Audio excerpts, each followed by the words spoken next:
you will be in the new Avengers movie. Those things are such a. Have you been to like Comic-Con and done all that stuff where they reveal you? People go berserk. Well, the years ago they offered me. It was a sizable chunk of change to dress up as Beast and put all that crap on again and go walk around some festival. I said no. That's insane. It feels like a Chris Guest movie, doesn't it? Right, exactly. It sure does. That's how it is, isn't it? I have since done a convention or two for a Star Trek one. Yeah, I was once a Star Trek captain. One episode in the second series with Jean-Luc Picard. Yes, of course.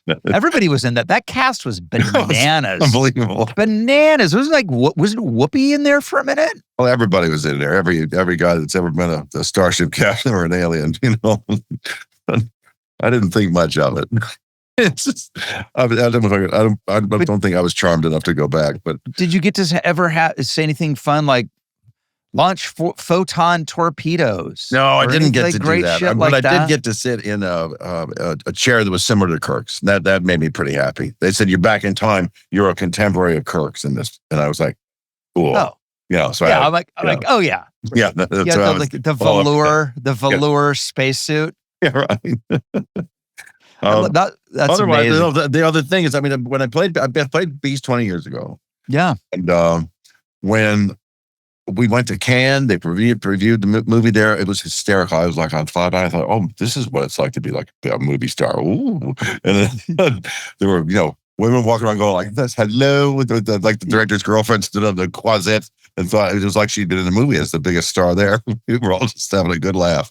But they came to me and said, like a couple of days into that visit, they said, we have got the greatest new direction for this character.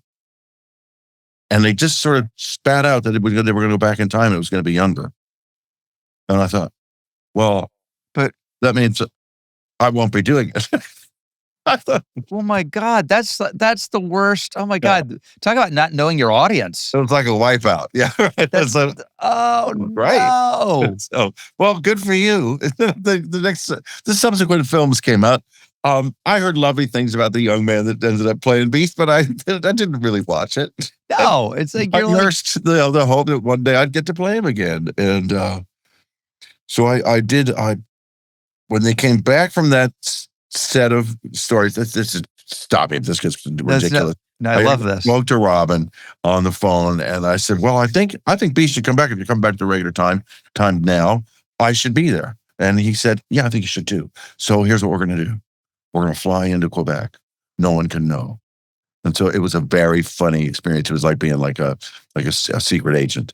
I was flown from Los Angeles to LaGuardia. No, to Kennedy. And then they sort of whisked me away and took me to a private airfield where there was one of those little jets. It was like me and another guy. It was like I was flying in an F-15, but it looked like that little jet in the James Bond movie. I forget which one it is. Sideways and go through a hangar door. And we landed in Quebec about an hour and a half later.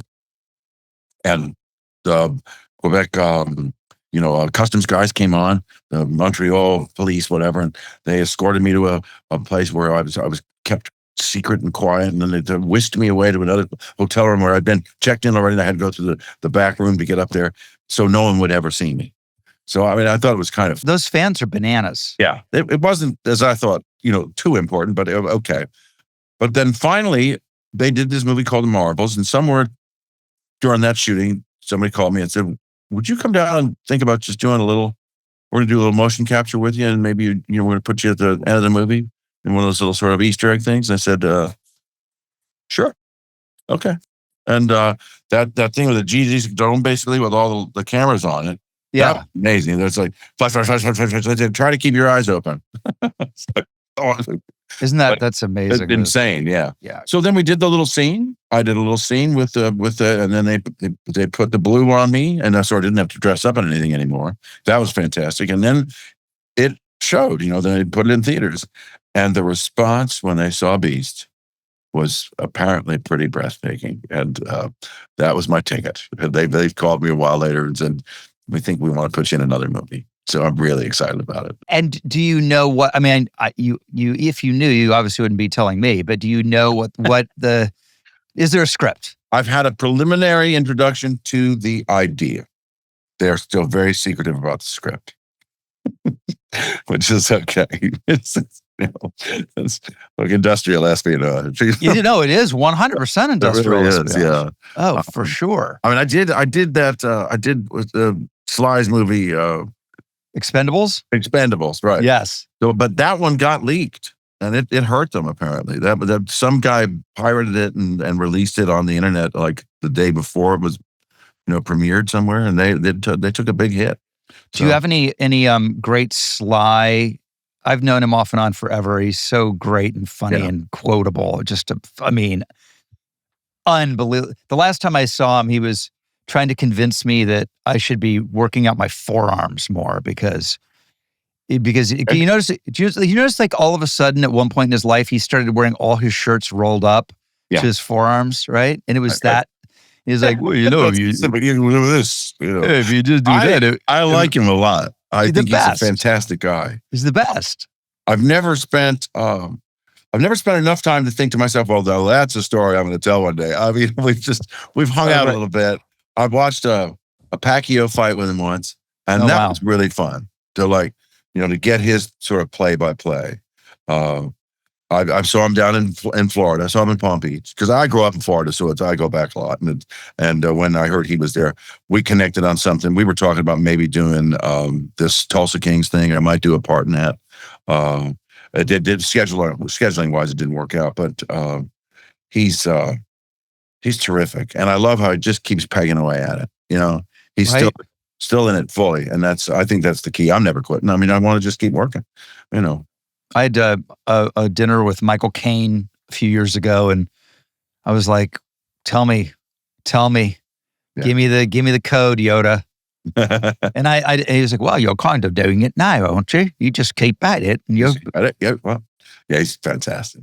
I mean, it's so amazing that we have one of those jobs where we can actually get better and better and better and better and better. The more experience and the older we get.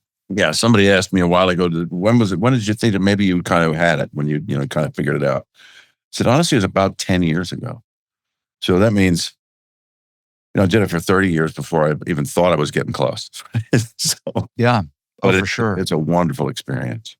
It's a wonderful, wonderful thing to go through.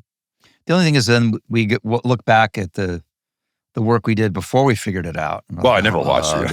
Oh my God. I don't never have the nerve to watch the old stuff. I just go, forget it.